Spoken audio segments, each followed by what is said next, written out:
Este programa es una producción de Morgat. Suscríbete a nuestro canal y síguenos en todas nuestras redes sociales.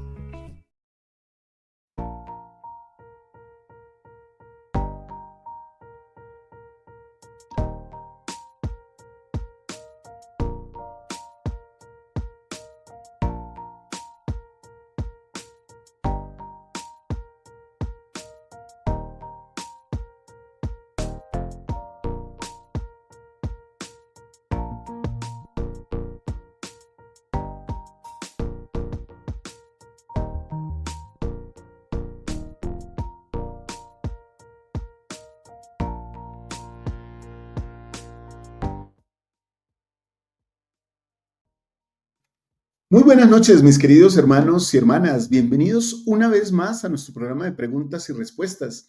Gracias por vernos siempre aquí en Morgoth. Les recordamos las clases que tenemos para ustedes grabadas, el Ven Sígueme Express con nuestra querida Liz Posada y la clase con su servidor Walter Posada, cómo identificar la doctrina falsa, Doctrina y Convenios 4950. Muchas gracias por estar con nosotros en este día y bueno, gracias por las preguntas que nos envían, por las inquietudes que tienen. Todas las preguntas que resolvemos aquí en este programa las hacemos o las resolvemos más bien tomando las respuestas en su mayoría de tres fuentes principales: las escrituras, las palabras de los profetas, los manuales de la iglesia, y la cuarta, que no es tan importante, pero que nos ha servido mucho, es la expertise, la experiencia que tengo como miembro de la iglesia y también como líder de la iglesia y misionero durante muchos años. Así que espero que hoy podamos resolver algunas preguntas. Recuerden que aquí está nuestro canal Morgat para que ustedes puedan suscribirse en todo nuestro ecosistema de redes sociales. Estamos en todas las plataformas de redes sociales. Así que suscríbanse por aquí, por allá, donde está el botoncito de suscribirse, activen la campana y así no se pierden ningún evento, ningún programa, ninguna clase que transmitamos. Recuerden que Morgat es una fundación, Morgat Foundation, y llevamos a Dios a todo el mundo.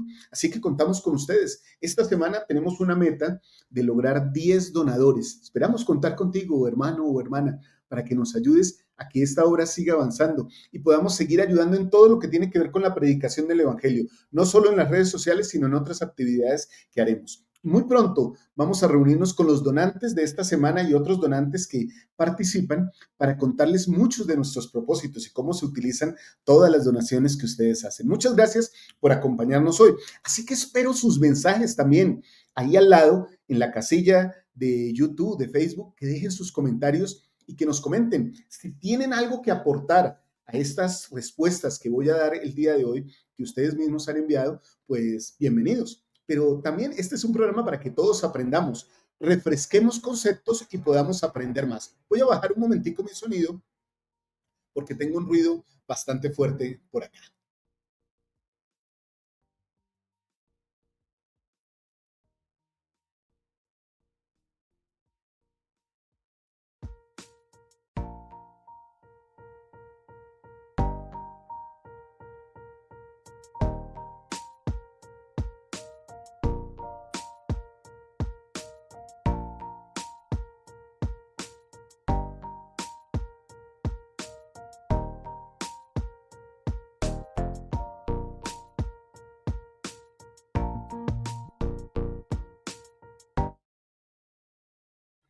Muy bien, mis queridos hermanos y hermanas. Entonces vamos ya con nuestra primera pregunta del día de hoy. Esa pregunta dice lo siguiente que ustedes han hecho. Visitaba a una familia, observé que llegaban de la capilla, se ponían ropa deportiva, veían televisión o escuchaban música. Me sentí mal al estar allí. ¿Por qué algunos miembros no tienen ningún respeto por el día de reposo si se supone que creemos lo mismo? Bueno, mi querido hermano, mi querida hermana, lo primero que tengo que decir sobre esta respuesta es lo siguiente. Recuerda que hay algo que se conoce como el albedrío o el albedrío moral que Dios da a todos sus hijos. Nadie, ninguna persona en esta tierra es obligado u obligada a guardar los mandamientos de Dios. Ni siquiera aquellos que han hecho convenios sagrados como el bautismo o convenios más importantes como el sacerdocio o los convenios del templo, está obligado a vivirlos. Si en algún momento la persona decide no vivirlos, pues está en todo su derecho porque es su albedrío, es su propia decisión. Ahora, claro que nos sentimos mal cuando vemos que alguien no guarda los mandamientos, particularmente con el día de reposo, cuando tenemos una devoción juiciosa hacia el día de reposo, pues nos sentimos incómodos, nos sentimos inadecuados cuando estamos en un lugar que no es propicio para guardar el día de reposo. Es posible que algunos miembros no tengan respeto por el día de reposo y es algo por lo que ellos tendrían que responder. Yo de paso quisiera decir que el día de reposo es un mandamiento del Señor, dado desde la antigüedad y que se renueva con la misma resurrección de nuestro Salvador Jesucristo. Pero por allá en Éxodo 20, el Señor manda a Moisés y a los hijos de Israel, acuérdate del día de reposo para santificarlo. Todos los hijos de Dios debemos santificar el día de reposo. Eso nos ayuda a conmemorar y a guardar como una meta personal nuestra conexión con Cristo. Reverenciamos y mostramos agradecimiento por su sacrificio expiatorio infinito y eterno cuando guardamos el día del Señor, su día. Ahora, mis queridos hermanos y hermanas, a veces cuando visitamos familias que vemos que no guardan el día de reposo, evitemos criticarlos para no caer en pecado nosotros, para no caer en una falta nosotros de crítica o de juzgamiento, ¿sí? Hay cosas que les corresponden a nuestro Padre Celestial juzgar, que incluso, aunque nos incomoden, no tienen que ver nada con nosotros. Ahora, los profetas han hablado sobre el día de reposo. De hecho, presidente Nelson, Russell M. Nelson, dijo hace poco, hermanos, como tal vez como en 2018 o 2019, que el día de reposo o lo que hacemos en el día de reposo debiera considerarse como una señal de nuestra adoración a Dios, de nuestra devoción a Él, de nuestra relación con Él. Así que cuando ustedes hagan algo en día de reposo, más que fijarse en qué hacen otros y qué hacen ustedes, fíjense siempre, mis queridos hermanos, si lo que están haciendo es una señal que le está dando su sentimiento de agradecimiento y de adoración a Dios. Sienten que su relación con Dios se está fortaleciendo cuando ustedes sirven y adoran en el día de reposo. Hace poco, también, hace unos años, digo hace poco, pero hace unos años, presidente M. Russell Ballard del Quórum de los 12 Apóstoles dijo que el día de reposo es uno de los principios de prosperidad en la tierra. Si guardamos el día de reposo, también prosperaremos, traerá bendiciones eternas, no solo temporales, sino también espirituales sobre nosotros. Yo encontré una frase que me gustó mucho del presidente Gordon B. Hinckley, que quiero compartir con ustedes para contestar un poco esta pregunta sobre el día de reposo. No hay nadie en esta iglesia, dice el presidente Hinckley, que tenga por qué comprar muebles el día domingo. No hay necesidad. No hay nadie en esta iglesia que tenga que comprar un automóvil el domingo. ¿No es verdad? No hay nadie en esta iglesia que con un poco de organización tenga que ir a comprar comestibles los domingos. No, no hay por qué comprar helados los domingos. No hay motivo para convertir el domingo en un día de comercio. No creo que debamos patrocinar los negocios en el día de reposo. ¿Por qué abren ese día? Para obtener clientes. ¿Y quiénes son esos clientes? Buenos. Bueno, no son únicamente aquellos que no son miembros de la iglesia. Ustedes saben que es así y yo también lo sé. Entonces, aquí hay una manifestación de un profeta del Señor que indica, mis queridos hermanos y hermanas, que no es cómodo, no es adecuado violar el día de reposo o transgredirlo, haciendo cosas que inicialmente para nosotros sean normales o sean muy familiares. Tal vez alguna familia podría decir, no tengo suficiente tiempo entre semana, entonces el domingo es el único momento para dedicarle a mi familia. Y en eso hay toda la validez. Y de hecho se nos invita a que el día de reposo lo pasemos en familia. Ojalá que no sean actividades recreativas que nos hagan olvidar de lo sagrado que es ese momento y esas 24 horas para adorar al Señor. Recordemos que el día de reposo es el día del Señor y es nuestro día para adorarle a Él. Quiero y espero haber contestado prudentemente, mi querida hermana, mi querido hermano, a esta pregunta que tú nos has hecho. Y vuelvo a insistir, cuando visitemos a alguien, porque a mí me ha pasado mucho en ministración o visitando a alguna persona que es miembro de la iglesia, aún ver que están viendo partidos, que están viendo películas, que están haciendo cosas que no son adecuadas para el día de reposo. Tengamos paciencia, guardémoslo nosotros y demos el mejor ejemplo de lo que es la adoración en el día de reposo. Muy bien, voy a pasar a la siguiente pregunta. La siguiente pregunta es una pregunta muy interesante. Miren, dice aquí, ¿qué puedo responder cuando me dicen que no hay evidencias del libro de Mormón? Bueno, queridos hermanos y hermanas, las evidencias generalmente, cuando hablamos de la palabra evidencias, hablamos de pruebas, de cosas que ratifiquen un hecho, de testigos que ratifiquen que algo sucedió, o de objetos, situaciones o registros que digan eso sucedió. Es cierto que con el libro de Mormón es difícil encontrar esas evidencias. Hay muchos arqueólogos y expertos en toda América que han dado diferentes hipótesis y teorías sobre la existencia del libro de Mormón y algunas de ellas basadas con lo que podríamos llamar algunas evidencias arqueológicas. Pero el libro de Mormón no se basa en las evidencias arqueológicas, sino muy al contrario, es un libro que es y que debe ser apreciado a través de la fe. El libro de Mormón mismo nos invita a que preguntemos a Dios si esas cosas no son verdaderas. Uno podría decir, como dicen muchas personas en el mundo, que Dios no existe porque no encuentran una evidencia de su existencia. De la misma manera, muchas personas podrían decir que el libro de Mormón no es un libro religioso porque no hay evidencias que lo soporten. Pero aquellos escépticos del libro de Mormón y aquellos que no creen en él por el método de la fe y el método espiritual, me atrevo a informarles que también hay muchas partes de la Biblia que no se pueden evidenciar arqueológicamente, ni siquiera de personajes tan importantes como Moisés o como Abraham u otros personajes, se ha podido verificar su existencia.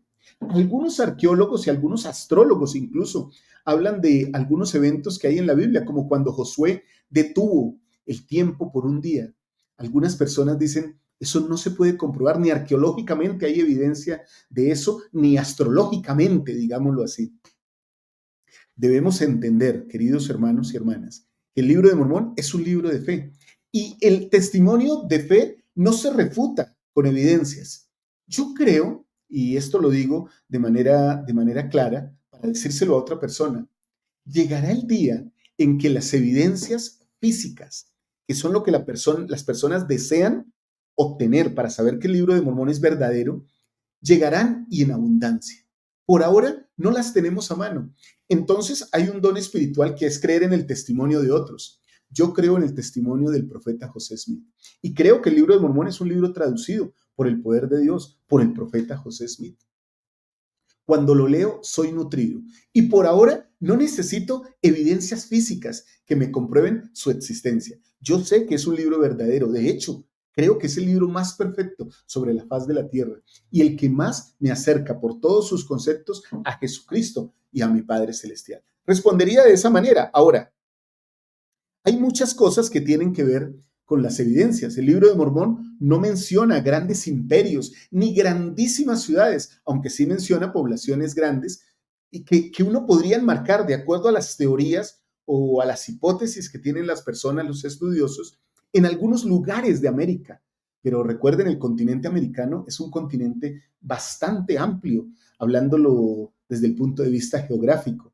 Imaginen esto, casi toda la Biblia se desarrolló en un tramo de tierra, en un espacio geográfico muy pequeño, en lo que se conoce como el antiguo Israel, toda esa parte arábica y del Oriente Medio. Y aunque es pequeño comparado con América, muchas cosas no se han podido evidenciar, incluyendo grandes imperios que existieron o que son mencionados en la Biblia. Entonces, no es de extrañar que en el continente americano tampoco podrían identificarse arqueológicamente algunas cosas.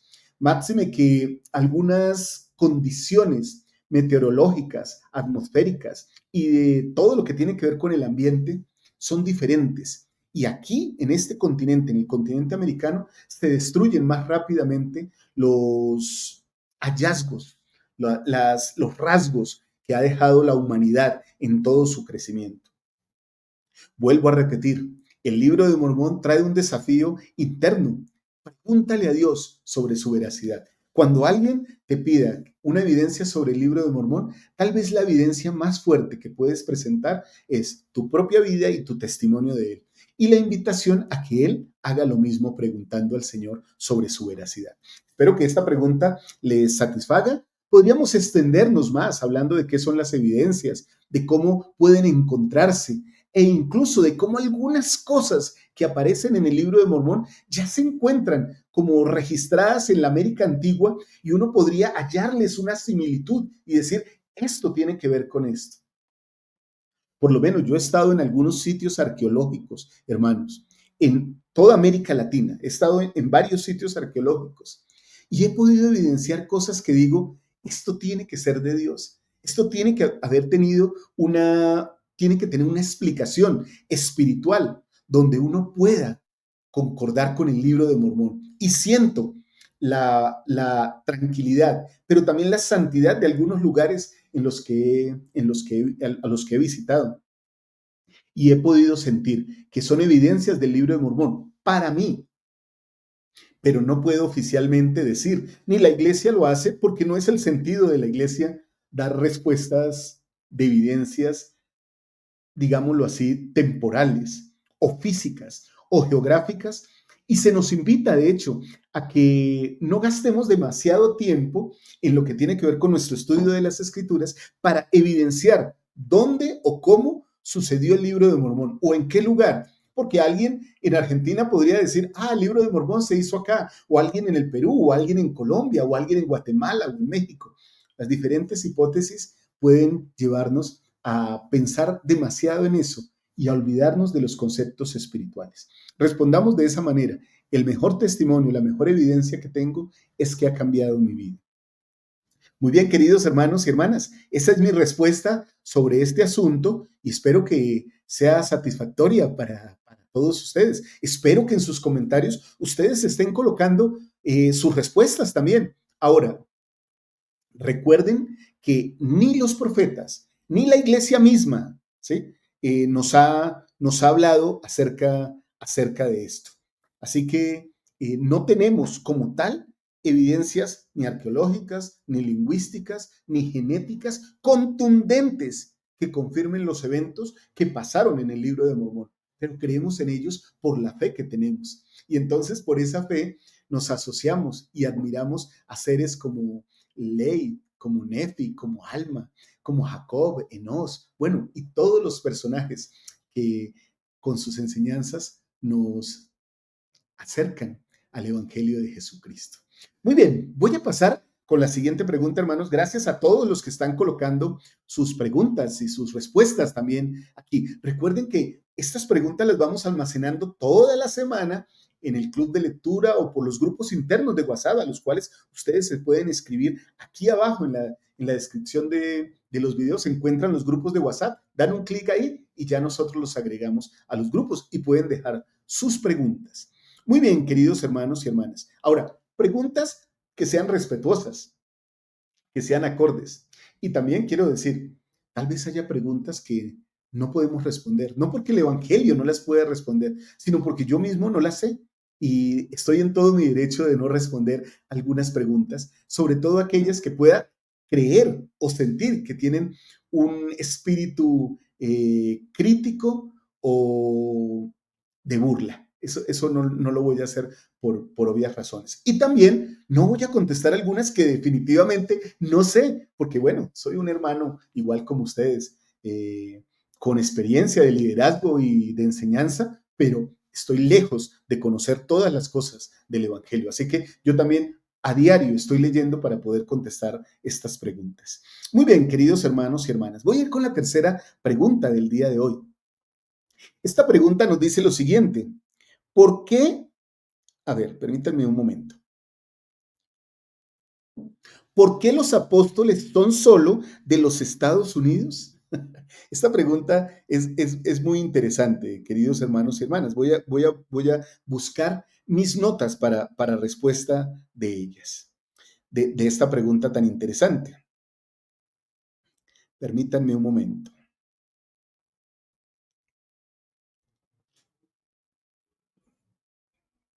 Muy bien, lo primero que quiero decir, hermanos, sobre este tema, ¿por qué los apóstoles son solo de Estados Unidos? Es que esta es una pregunta, hermana o hermano, que no está presentada de manera positiva o de manera cierta. Hay apóstoles en este momento que tienen ascendencia china, hay un apóstol alemán o europeo, hay un apóstol inglés, y los voy a mencionar, el elder Gong, que tiene ascendencia china, el elder Ufdor, que es alemán, el elder Patrick Kiron, que es inglés, el elder Ulises Soares, que es de Brasil. O sea que ahí ya tenemos 4 miembros del quórum de los 12 apóstoles que son de otras nacionalidades que no son de los Estados Unidos. Ahora, mis queridos hermanos y hermanas, cuando hablamos de esto, tal vez podamos pensar también nosotros en una de las cosas que es más importante y es la siguiente. La iglesia fue restaurada en los Estados Unidos y su sede queda en Salt Lake City, Utah, ¿cierto? Así que desde ese foco, la iglesia empieza a crecer y a expandirse por todo el mundo, de tal suerte que sucede que todo el liderazgo que empieza a generar la iglesia parte de ese foco de Salt Lake City, en Utah, y en los Estados Unidos, y de ahí empieza a expandirse por todo el mundo. Hoy día la iglesia es tan poderosa y tan grande que va llegando a otros países y se ha, digámoslo así, diseminado el mensaje, multiplicado el mensaje del Evangelio en muchos continentes, creciendo muchísimo en Latinoamérica, en Asia, en África.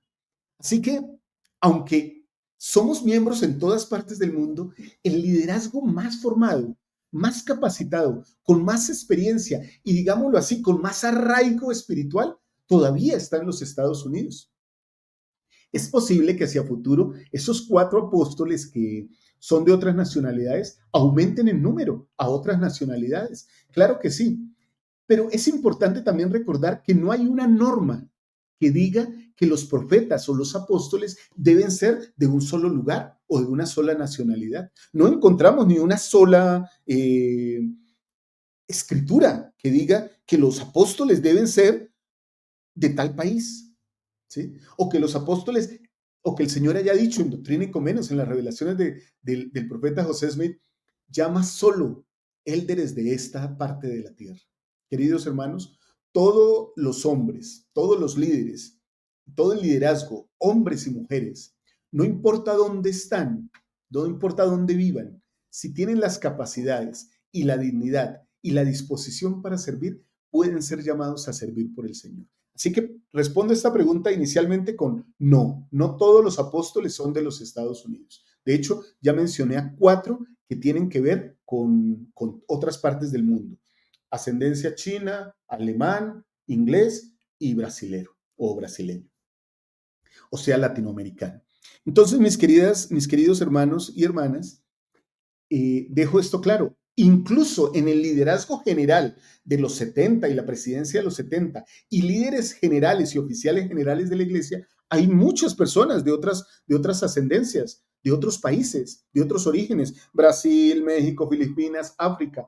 Y hoy día toda la iglesia está dividida en áreas y aún en las propias áreas hay mucho liderazgo nativo. Así que la iglesia poco a poco se hace una iglesia mundial. Cada vez es una iglesia más que llena más el mundo, pero lo que a nosotros más nos debe preocupar es que es la iglesia de Jesucristo y que sin importar de dónde sean los hombres que son llamados por el Señor, son sus siervos y están llamados por Él con autoridad y con un llamamiento sagrado que los habilita para predicar y dirigir el Evangelio. Muy bien, queridos hermanos, espero haber respondido adecuadamente esta pregunta y si ustedes tienen comentarios, colóquenlos ahí. Esto no se trata de algo que sea como de banderas o de representación, no es el plan del Señor. Cuando Él llamó a sus apóstoles, todos en esencia eran de Israel, todos eran israelitas, ¿sí? Aunque algunos tenían formaciones diferentes, todos eran de su propio pueblo, de su propio país.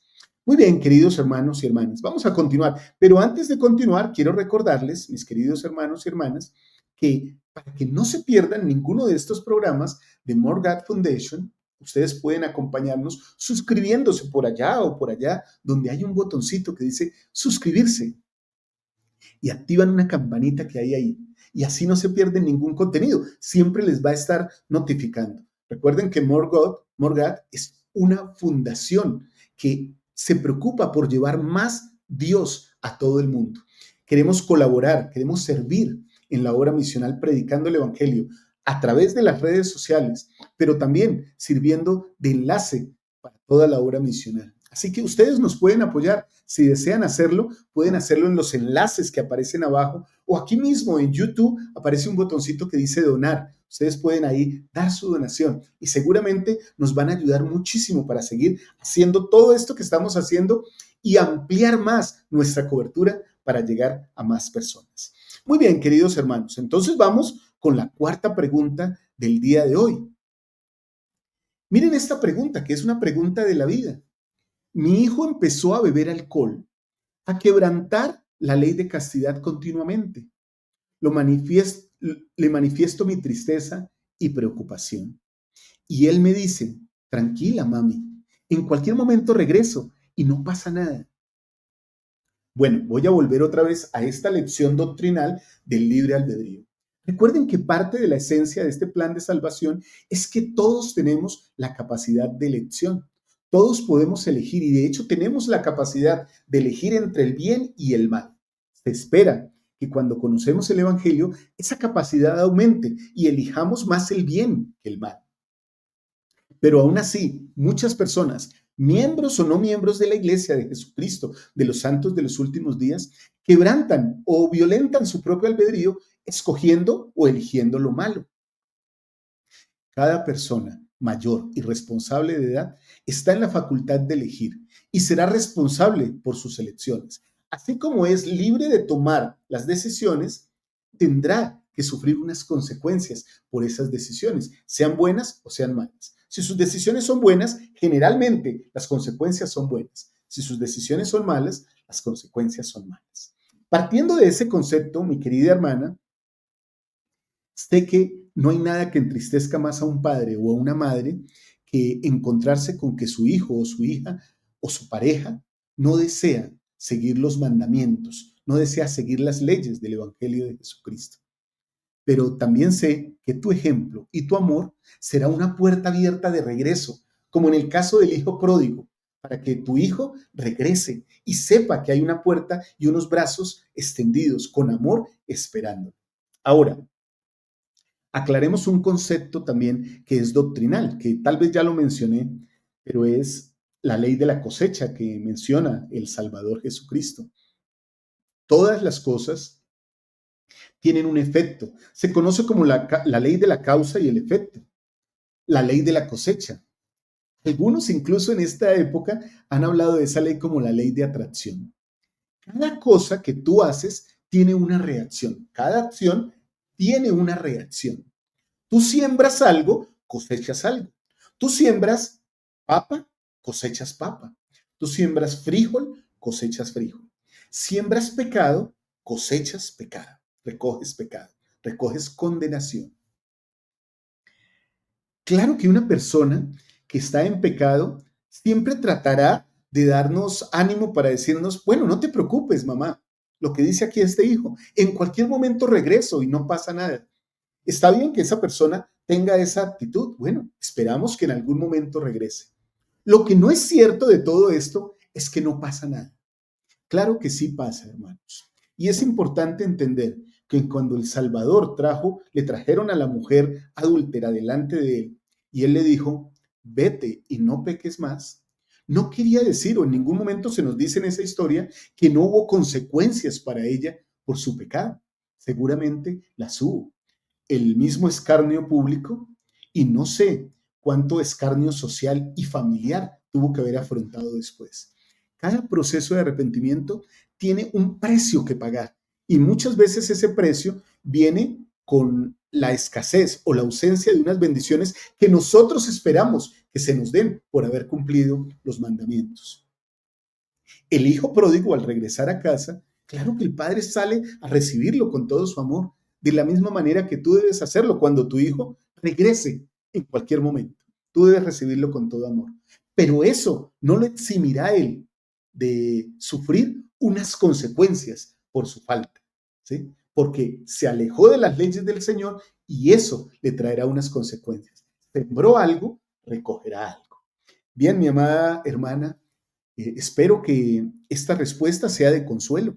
Oraré y espero que todos oremos aquí porque tu hijo pueda regresar, porque ese es el plan de salvación, es que todos los hijos de Dios regresen, los que se han ido. Un día, hermanos, y esto lo digo con todo respeto, un día no sabemos si los que nos alejamos seamos nosotros.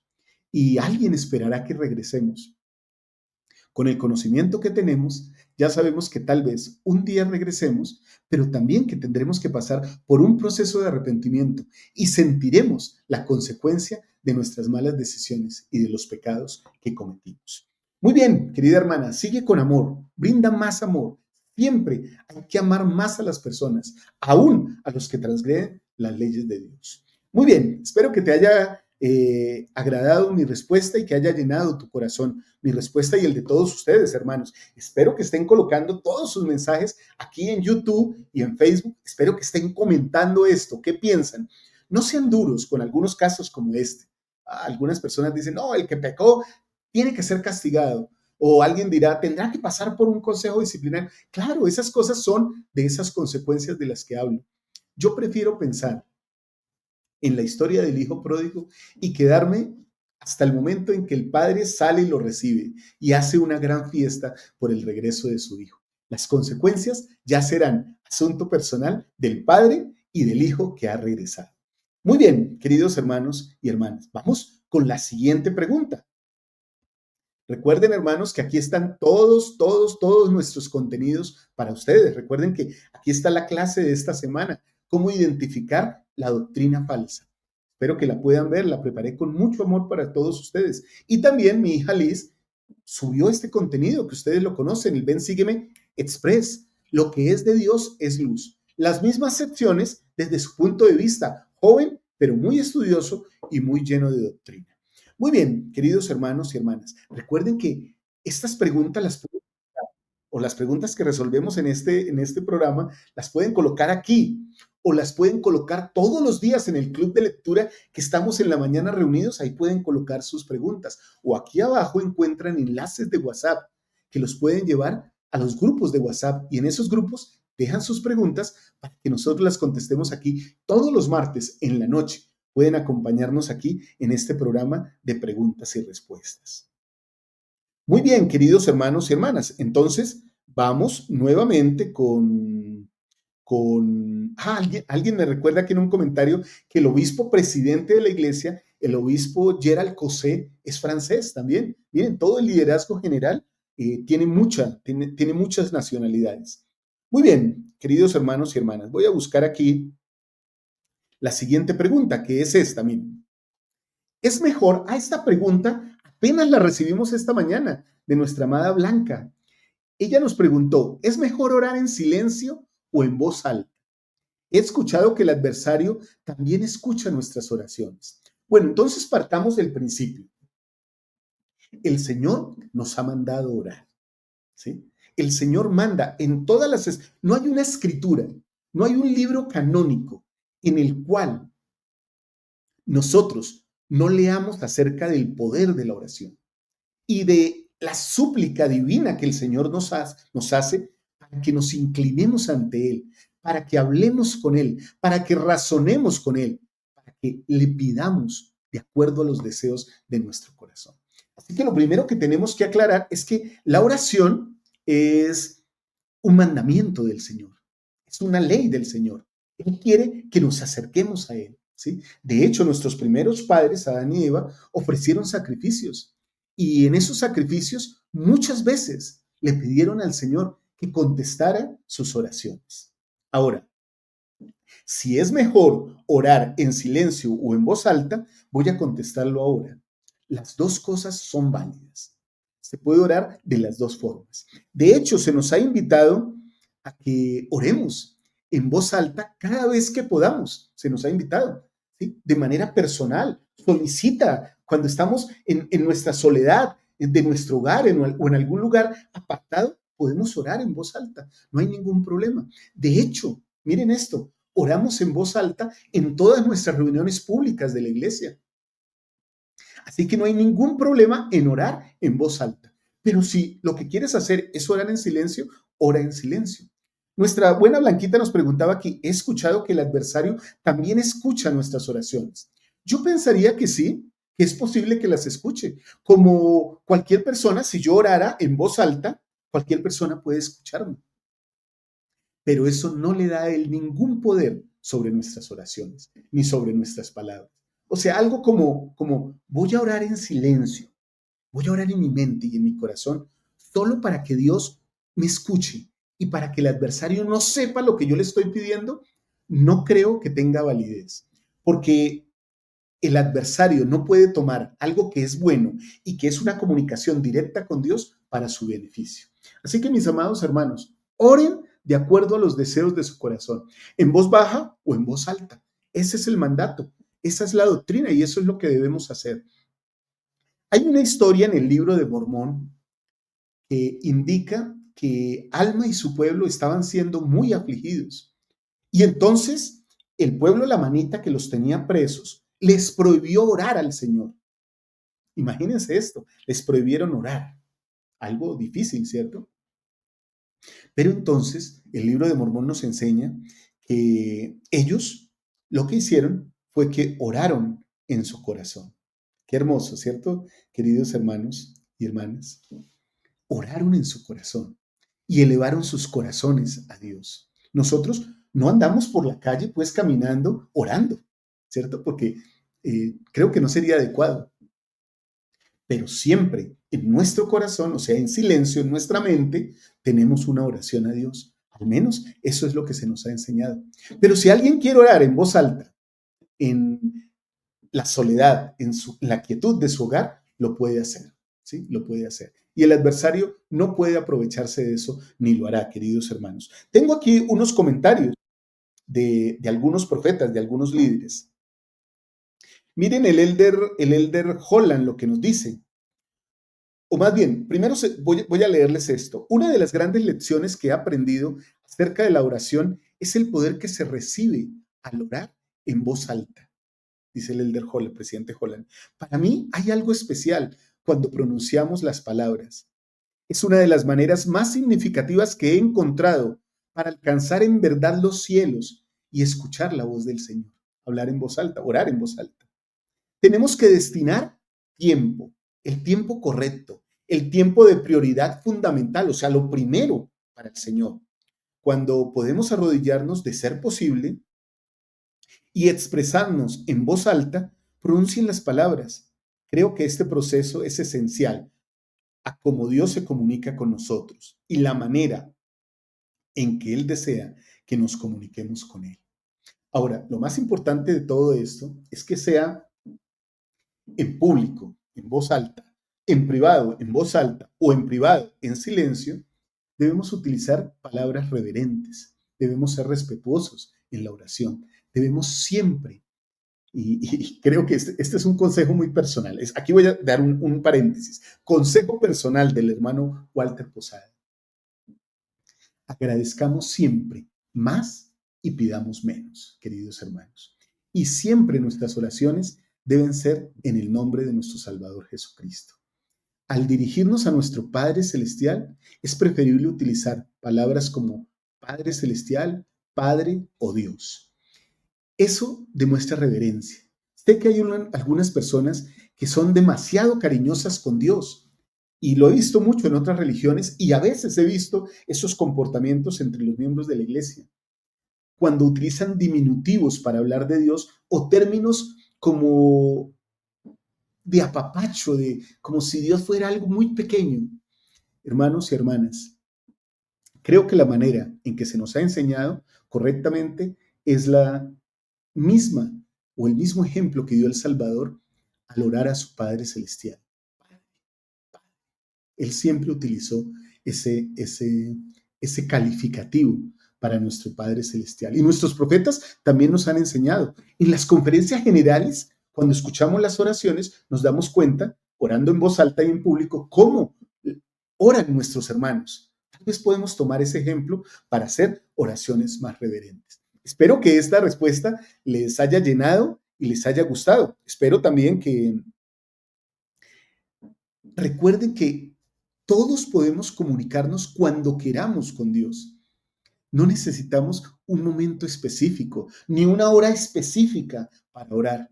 Como dice por ahí un buen amigo, tal vez solo tengamos que hacer una oración al día, pero que dure las 24 horas del día, las 24 horas en nuestro corazón. Muy bien, queridos hermanos y hermanas, muchas gracias por sus comentarios y por sus mensajes.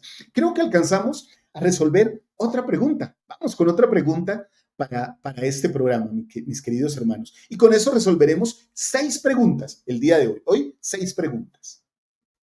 Esta pregunta es de vivencia, ¿no? De convivencia. Dice una buena hermana o un buen hermano, nos envió esta pregunta. No me gusta mi barrio. No me saludan. Nadie me visita. No tengo llamamiento. ¿Por qué está mal que vaya a otro barrio? Bueno, el Señor, por medio de sus profetas y de las Escrituras, nos ha invitado a que nos reunamos frecuentemente. Por allá en Moroni 5, Moroni 6, no voy a dar exactamente la referencia ahora, ustedes la pueden buscar. El Señor manda que los santos se reúnan frecuentemente. Pero, bueno, demos la referencia, queridos hermanos y hermanas. Demos la referencia. Está en Moroni, vamos a buscar en el libro de Mormón. Seguramente ya muchos de ustedes la tienen allá en casa. El Señor manda lo siguiente, que nos reunamos con frecuencia, dice exactamente la Escritura. La iglesia se reunía a menudo para ayunar y orar. Y miren esto tan interesante. Uno diría, así, orar y ayunar. Hay algunas personas que dicen, yo voy a la iglesia a tomar la Santa Cena porque a mí lo que me importa es mi relación con Cristo. Está bien, es válido que te importe tu relación con Cristo, pero ¿y tu relación con los otros? ¿No refleja cómo es tu relación con Cristo? Una persona que tiene una buena relación con Cristo tiene una buena relación con los demás. Así que el versículo continúa y dice, y para hablar unos con otros, concerniente al bienestar de sus almas. Y el versículo 6, y se reunían con frecuencia para participar del pan y vino en memoria del Señor. Entonces, inicialmente tenemos que decir, el principio de pertenencia y de asistencia a la iglesia es un mandamiento profético y de las Escrituras del Evangelio de Jesucristo para todos los miembros. Ahora, a veces no nos gusta el lugar geográfico que nos ha determinado la iglesia para asistir. Es posible que eso pase, pero aquí hay algunas cosas que espero poder resolver. Y creo que podrían tener que ver con cada uno de nosotros, incluso contigo, hermana o hermano, que me hiciste esta pregunta. Primero, no me saluden. Eso podríamos responderlo con ¿y tú saludas? Es muy raro, hermanos y hermanas, que a nosotros no nos saluden cuando nosotros saludamos primero. Es excepcional y una falta de educación no contestar un saludo. La pregunta es, ¿no te saludan? ¿Tú saludaste? Si tú saludas, seguramente otros te devolverán el saludo. Segunda cosa, nadie me visita. Está bien, a veces el programa de administración no funciona como queremos, hermanos. Yo he sido líder del sacerdocio mucho tiempo, ¿sí? Y en muchas ocasiones. Y me he dado cuenta que no todos los hermanos y no todas las hermanas cumplen con su labor de administración. Algunos la pasan por alto. Y me he dado cuenta incluso de manera personal, les comento, a mí me encanta visitar a los miembros de la iglesia. Visito a mis familias ministrantes, las ministro y también trato de visitar y estar pendiente de otras familias. Pero me doy cuenta cuando hago esas visitas que muchos miembros no son visitados. Entonces, para esta pregunta, o más bien para esta parte, nadie me visita, la pregunta también sería, ¿y tú visitas a alguien? Recuerden que en esta iglesia no hay ningún manual donde se diga que la obligación de la iglesia es servirte a ti, sino al contrario, todas las escrituras, los manuales, todas las instrucciones nos dicen que debemos servirnos unos a otros. Tal vez cuando empieces a visitar, alguien te visitará a ti. Segunda cosa, no tengo llamamiento. No sé la razón por la cual no tengas un llamamiento o una asignación. Todo miembro digno de la iglesia debe tener un llamamiento o una asignación. Así que creo que aquí podrías también tú darte tu iniciativa personal y sin ser compelido, ni mucho menos obligado, llegar a tu obispo y presentártele y decirle, obispo, me gustaría servir en esta obra. Te aseguro que si haces eso, el obispo sentirá un espíritu grande de amor y será inspirado y junto con sus consejeros orarán y muy pronto tendrás una asignación o un llamamiento. Ahora, ¿por qué está mal que vaya a otro barrio? No es que esté mal per se. O sea, tú podrías asistir a otra capilla que no sea la tuya. De hecho, a veces esporádicamente todos tenemos que hacerlo cuando visitamos a un familiar o cuando tenemos un viaje de negocios o de trabajo, tenemos que ir a otra capilla. Nadie nos dice que no nos va a recibir. Se nos da la Santa Cena, la tomamos. Pero hay una cosa que no vas a poder hacer si estás en otro barrio. Es que no vas a poder ser ministrado adecuadamente, aunque en tu barrio sientas que no lo está haciendo, en otro barrio no vas a poder ser ministrado adecuadamente.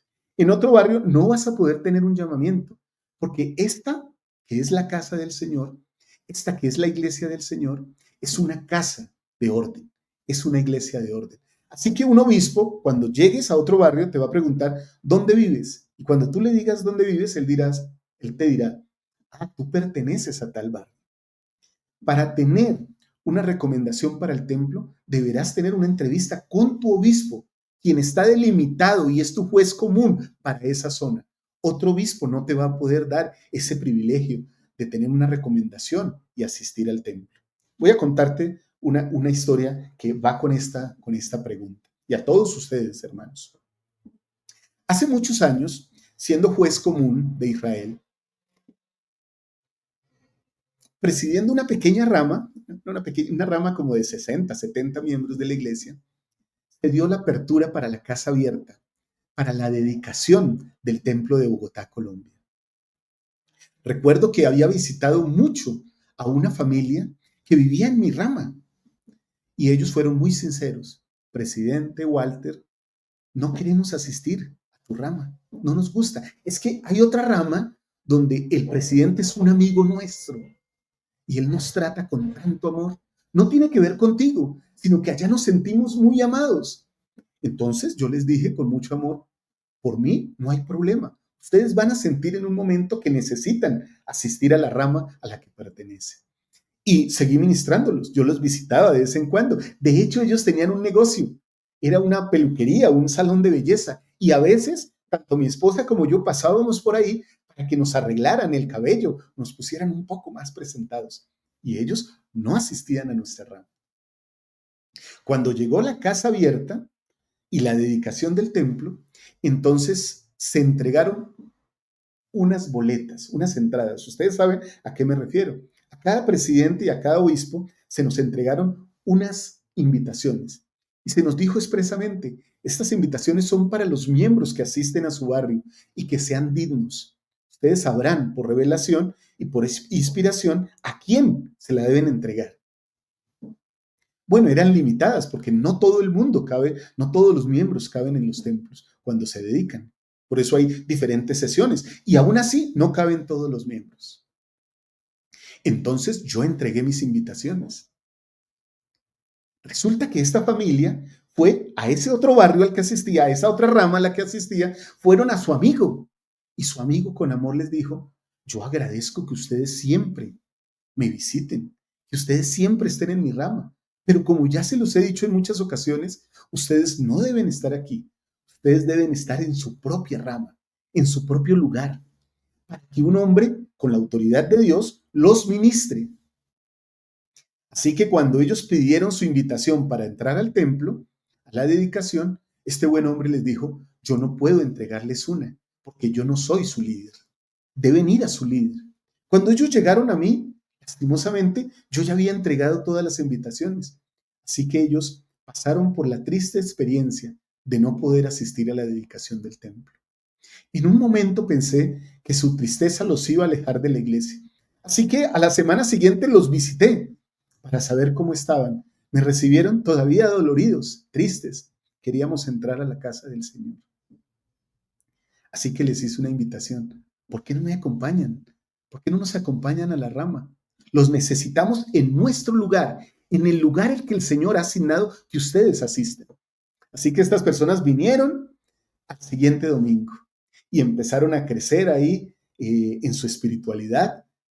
Recibieron recomendación para el templo de mi parte, ¿sí? Yo la firmé. Ellos fueron, se sellaron en el templo como una familia eterna. Y con el tiempo, esa rama se convirtió en un barrio. Y con los diferentes obispos que hubo en ese barrio, este hombre llegó a ser obispo de ese barrio. Todas esas oportunidades se pierden cuando tú no estás en el lugar adecuado. Solo doy esta historia como un ejemplo. Asiste a tu barrio, aunque tal vez no te guste. Empieza tú mismo o tú misma a saludar. Empieza tú a prestar servicio, a amar a tus hermanos. Empieza a desarrollar el llamamiento que te den, por humilde que éste sea. Y entonces te vas a sentir mucho mejor. Y ese sentimiento que no es adecuado de que no te guste tu barrio, va a desaparecer. Y muy pronto te aseguro que vas a llenarte de amor y no querrás mudarte de ahí. Muy bien, hermanos, espero que haya respondido a esta pregunta adecuadamente. Tal vez ustedes están dando también sugerencias ahí en sus comentarios. Déjenlas con mucho respeto, con mucha misericordia, a cada una de las preguntas que hemos resuelto en el día de hoy. Qué bendición hemos tenido hoy. Hemos tenido un programa muy lleno de preguntas y espero que con respuestas adecuadas para todos ustedes. Yo les amo mucho. Recuerden, hermanos, como siempre les digo, aquí están nuestras clases. Esperamos que nos acompañen. Gracias a todos los que van ahí a las clases y dejan un comentario o dejan un like que les gustó. De verdad que valoramos mucho eso. Y muchas personas son invitadas por ustedes cuando hacen eso. Recuerden que esta fundación More God es para ustedes. Pueden suscribirse por ahí oprimiendo el botón y activando la campanita para que no se pierdan ningún contenido que hacemos. Esperamos, si es posible, solo si es posible, y es de manera voluntaria, sus donaciones para que sigamos haciendo este contenido y otras obras que tenemos planeadas. Aquí abajo hay enlaces para que puedan hacer las donaciones. Muy bien, mis queridos hermanos y hermanas. Creo que estuvo bien por el programa de hoy. Les amo muchísimo. Gracias. Recuerden que sus preguntas las pueden dejar en los grupos de WhatsApp o en el club de lectura todos los días. Les amo mucho. Espero que este programa y estas respuestas con estas preguntas nos puedan ayudar a todos a ser un poquito más semejantes a nuestro Salvador Jesucristo. Nos vemos mañana nuevamente en el club de lectura. Chao, chao.